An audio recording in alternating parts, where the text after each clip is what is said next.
네, 안녕하십니까. 임성훈 강사입니다. 오늘은 신명기 15장 1절에서 11절까지 볼 텐데, 오늘은 그냥 6절까지만 볼게요. 네, 신명기 15장 1절부터 6절까지 제가 읽어드립니다. 매 7년 끝에는 면제하라. 면제의 규례는 이러하니라. 그의 이웃에게 구워준 모든 채주는 그것을 면제하고 그 이웃에게나 그 형제에게 독촉하지 말지니 이는 여호와를 위하여 면제를 선포하였음이니라. 이방인에게는 내가 독촉하려니와 내 형제에게 구워준 것은 내 손에서 면제하라.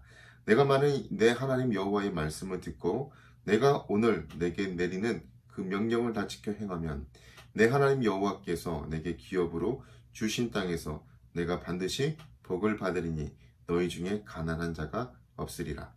내 하나님 여호와께서 내게 허락하신 대로 내게 복을 주시리니 내가 여러 나라에 구워줄지라도 너는 꾸지 아니하겠고 내가 여러 나라를 통치할지라도 너는 통치를 당하지 아니하리라. 아멘. 네, 15장을 간략하게 더 요약을 하면 7년 주기로 하여 그 마지막 해에는 여호와의 면제년으로 이 해는 동족들의 빚을 탕감해 주거나 또 종으로 팔린 히브리인을 해방시켰습니다. 사람의 사랑의 공동체로 결속하기 위한 조치였죠. 말미에는 또 소와 양 새끼를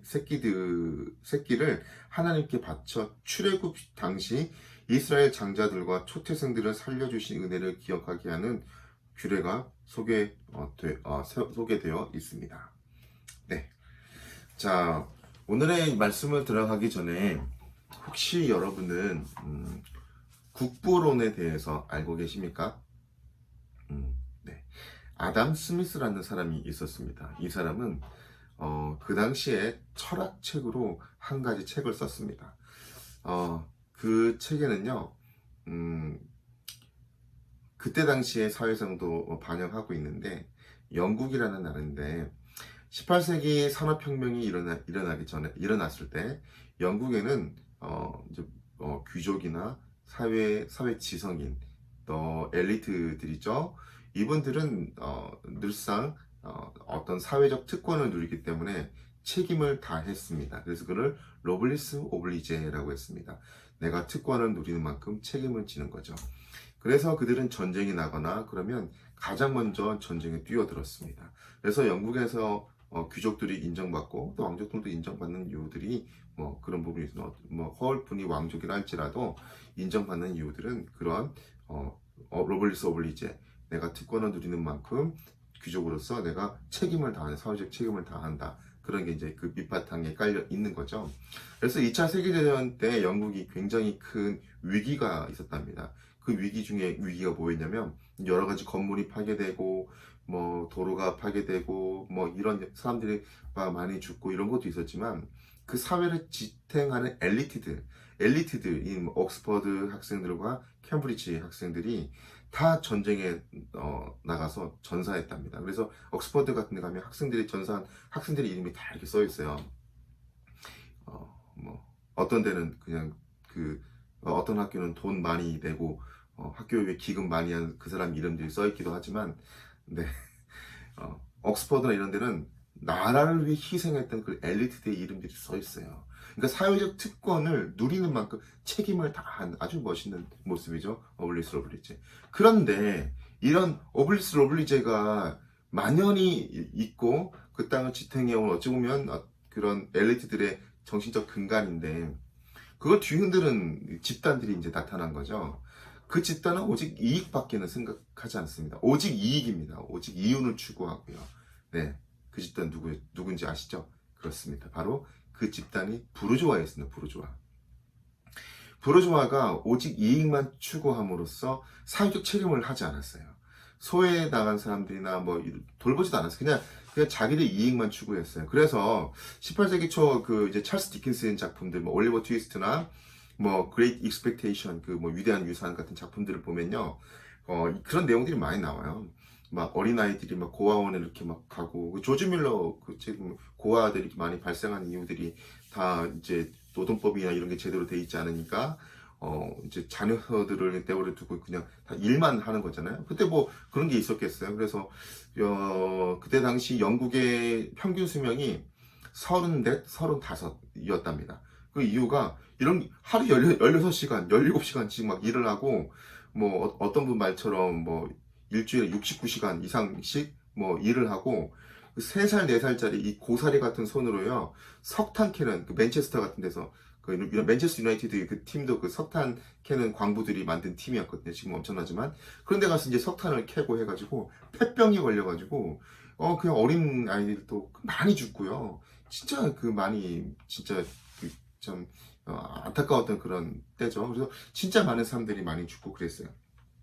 자, 그럴 때 이런 게 문제가 되자 아담 스미스가 국부론이라는 책을 쓰면서 이렇게 얘기한 거죠. 야, 너희들이 맛있는 그 빵을 먹는 거는 그 빵집 하는 사람이 자비로운 마음으로 너에게 빵을 나눠주기 위해서 빵을 만든 게 아니다. 다 이기적인 마음으로 돈을 벌기 위해서 빵을 만들어서 그 지금 빵 너가 사 먹고 있지 않냐. 커피를 만드는 커피도 마찬가지다. 뭐 케이크도 맞죠. 그것도 빵이네요.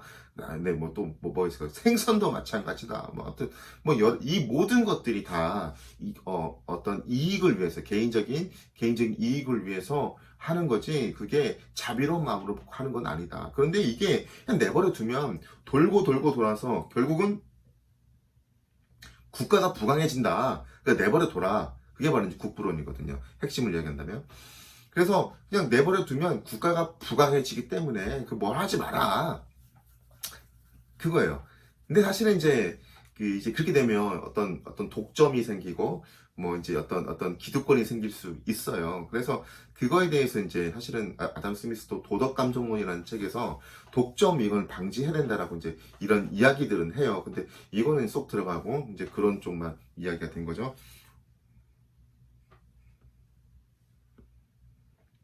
네, 뭐 그 좀 경제에 관심이 많으신 분들은 그 책을 한번 읽어보시면 좀 좋을 것 같습니다. 재밌습니다. 자, 그런데 이렇게 그냥 내버려 둬라. 그러면 나중에 돌고 돌아서 국가가 부강해진다. 그 독점 얘기 나와서 말인데 우리가 기독교 교회에서 굉장히 뭐라고 해야 되나 취향하는 인물이 있죠. 굉장히 돈도 많이 벌었고 예전 그 벌었던 돈을 현재로 추산을 하면 뭐 빌 게이츠 이상 돈을 워런 버핏 이상으로 돈을 많이 벌었다는 사람이 있죠. 그분은 11조를 잘했고 또 목사님 예배 잘 드렸고 목사님 말씀 하느님 다음으로 이렇게 열심히 잘 들었다. 아주 또 예배 맨 앞자리를 이렇게 앉았다. 뭐 이제 이런 것들이 너무 이제 나와서 아주 존중받고 존경할 만한 기독교계에서 그런 인물이었죠. 물론 이런 건 다 좋은 겁니다. 좋은 건데 너무 그게 강조가 됐어요. 그래서 조금 문제가 됐는데 그분이 누구냐면 바로 그분이 있죠. 그분이 근데 그 돈을 엄청나게 벌었는데 어떻게 번지 아십니까? 독점을 해가지고 돈을 많이 벌었습니다. 네, 그분이 바로 록펠러입니다. 록펠러. 독점을 해서 엄청난 돈을 벌어서 미국의 독과점 방지법이 록펠러 때문에 이제 나온 거죠. 다 또 설명하려면 또 이제 또 다른 얘기는 또 많이 많아지니까 각설하고요. 자, 그래서 이제 그 아담 스미스가 말하는 국부론 그냥 내버려 두면 그들이 이기적으로 하는 거였지만 그게 돌고 돌아서 결국에는 국가가 부강해지니까 그냥 내버려 둬라. 근데 독과점 방지법도 이야기를 했는데 그건 또 사라졌지만 어쨌든 그런데 이 국부론을 통해서 우리가 이제 국가가 부강해진다라고 얘기하지만 오늘은 성경 말씀에서 어떻게 하면 더 국가가 부강해지는지를 오늘 보여주고 있습니다. 그래서 저는 이 제목을 진정한 국부론 네, 라고 한번 제목을 한번 만약에 제가 이거를 설교를 한다면 국부론이라는 그 진정한 국부론이라는 설명을 해드리고 싶습니다. 네, 우리 한 걸음 더 들어가 보죠. 네, 먼저 이제 우리 15장 1절부터 11절까지인데 우리 6절까지만 읽었어요. 근데 여기서는 하나님께서 이스라엘에 주신 모든 계명과 규례는 그분의 이제 2대 성품인 사랑과 공의를 이제 잘 반영하고 있는 거죠. 그 점에서 오늘 설명하고 있는 이 규례도 예외가 아닌 아주 좋은 참된 어떤 의미를 우리가 한번 찾아볼 수 있는 거죠. 자, 이제 그 아담 스미스가 말하는 국부론인데 이제 하나님 말하는 국부론을 우리 찾아가 봅시다. 자, 일단 몇 가지 하면서 설명드리고 바로 한번 또 들어가 봅시다. 네, 인간을 향한 하나님의 무한한 사랑에서부터 이제 이게 기인된 율례인데요. 성경을 전체를 통해 하나님께서는 가난한 자와 고아, 과부 같은 약자에 대한 끊임없는 관심과 사랑을 나타내셨습니다. 마찬가지로 안식년마다 채무자에 대한 빚 독촉을 면제해 주라는 본 규례 역시 그와 같은 하나님의 사랑을 하나님의 사랑이 보다 구체적으로 표출된 거죠. 두 번째는 안식년 제도를 효율적으로 뒷받침해주는 또 상호 연계 규례가 있다라는 거죠. 연계 규례였다라는 거죠. 모세의 율법에 의하면 안식년에는 부자와 가난한 자를 막론하고 누구든 토지 경작을 할 수가 없었습니다. 따라서 채권자는 그간 빌려준 그 빚이라도 받으려고 이제 압박을 할 거 아니겠습니까? 그러면 계속해서 빚 독촉이 오면 채무자는 빚을 갚기 위해서 하나님 말씀을 어기고 토지를 경작하게 될 것이고, 그렇게 될 경우에는 결국은 안식년 의미도 사라지고 하나님 말씀을 어기는 거니까, 그래서 안식년 채무 면제 규례는 이런 사태를 미리 방지할 수 있는 상호 연계 규례였다는 거죠. 그리고 세 번째는 모든 재물의 궁극적 주인은 여호와 하나님이심을 상기시켜주는 규례라는 거죠. 만일 어떤 사람이 가진 재물이 자신의 것이라고 믿는다면 그는 안식년이 되어도 결국 자기의 어떤 그 채권, 그러니까 빚을 포기하지 않을 거고 계속 독촉을 할 거죠. 그러나 하나님께서 무조건적으로 제정해 놓으신 안식년 채무 면제 규례는 이스라엘 백성으로 하여금 하나님만이 우주 만물의 주인이심을 인정하지 않을 수 없게 만들었다는 거죠. 네 번째는 자신이 빚진 자인 만큼 동일한 처지에 있는 자를 긍휼히 여김이 지극히 당연함을 일깨워주는 규례였다는 거죠. 모든 인간은 하나님께부터 생명을 부여받는 자입니다. 이거에 대해서는 아무도 이의를 제기할 수 없습니다. 그분께서 제공해 주시는 빛, 공기, 물 할 거 없이 이 모든 것이 이런 모든 생명을 유지해가는 이 모든 것을 바로 하나님께 다 받았다는 거죠. 따라서 그 누구도 자신의 하나님께 은혜를 입은 적이 없다라고 소리칠 수 없습니다. 그렇다면 그러한 은혜에 대하여 조금이라도 갚으라는 것이 인간의 당연한 도리가 맞겠죠. 이와 관련해서 하나님께서는 나그네와 헐벗은 자, 줄인 자, 병든 자, 고아 등 지극히 작은 자들을 돌보는 것이 곧 하나님께 은혜를 갚는 길이라고 교훈하고 계신 겁니다. 오늘 말씀에서요. 자, 그러면 우리 하나님 말씀하시는 이런 우리가 당연히 갚아야 되는 거지만 그럼에도 불구하고 우리 주시고자 하는 하나님의 국분을 우리가 찾아가 봅시다. 4절 5절 한번 읽어보겠습니다. 시작. 내가 만일 내 하나님 여호와의 말씀을 듣고 내가 오늘 내게 내리는 그 명령을 다 지켜 행하면 내 하나님 여호와께서 내게 기업으로 주신 땅에서 내가 반드시 복을 받으리니 너희 중에 가난한 자가 없으리라.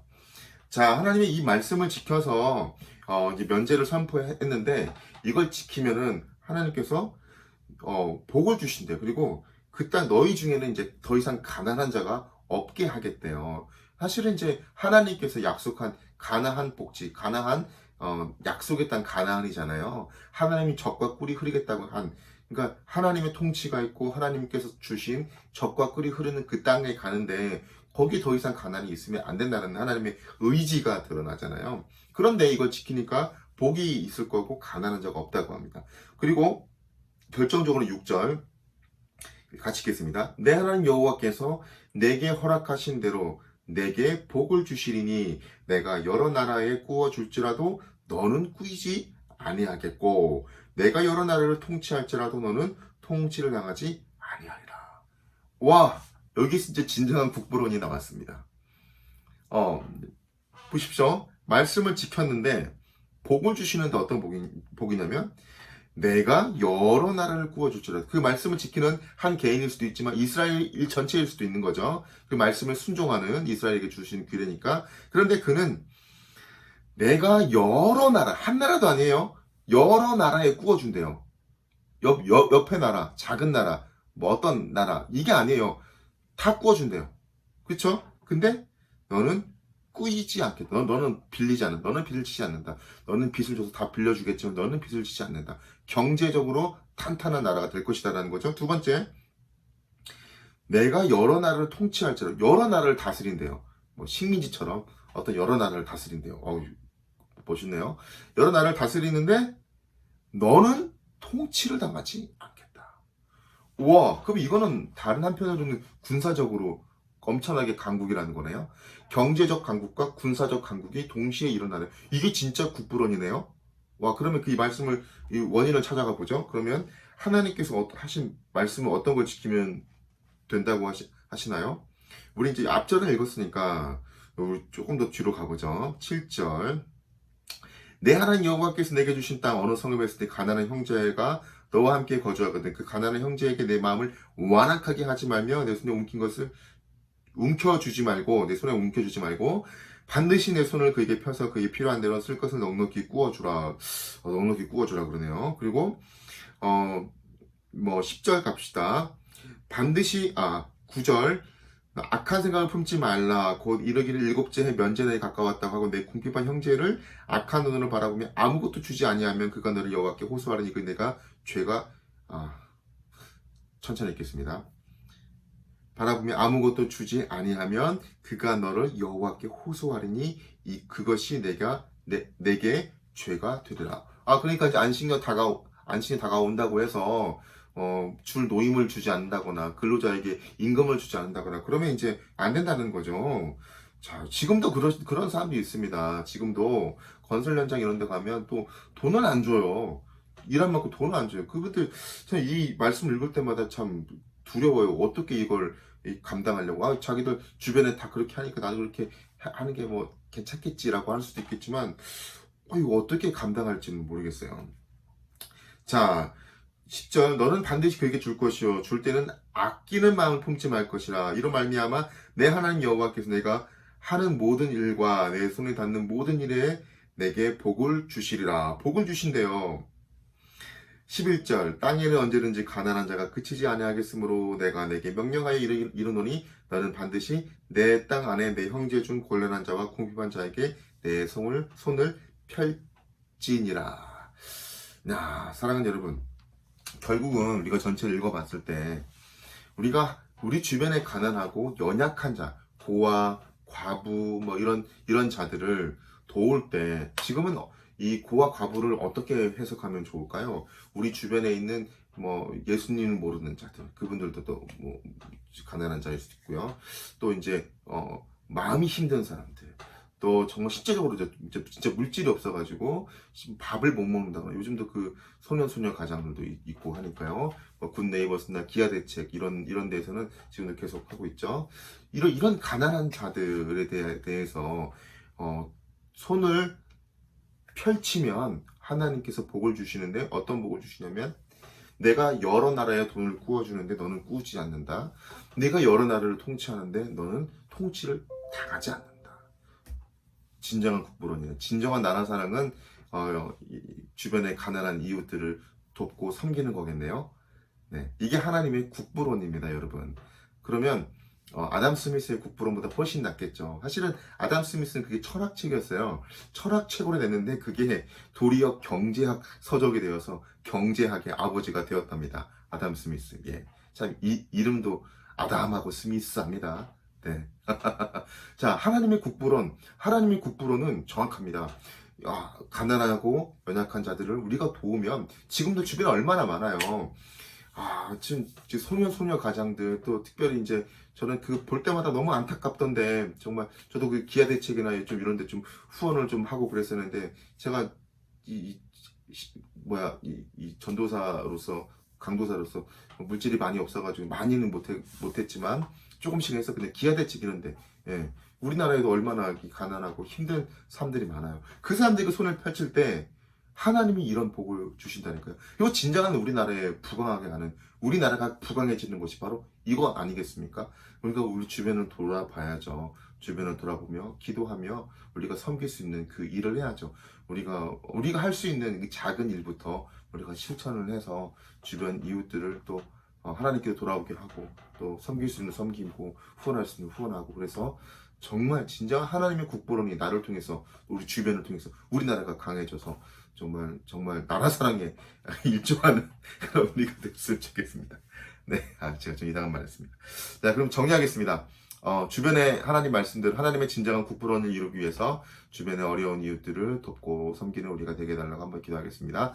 기도하겠습니다. 시작. 하나님 감사합니다.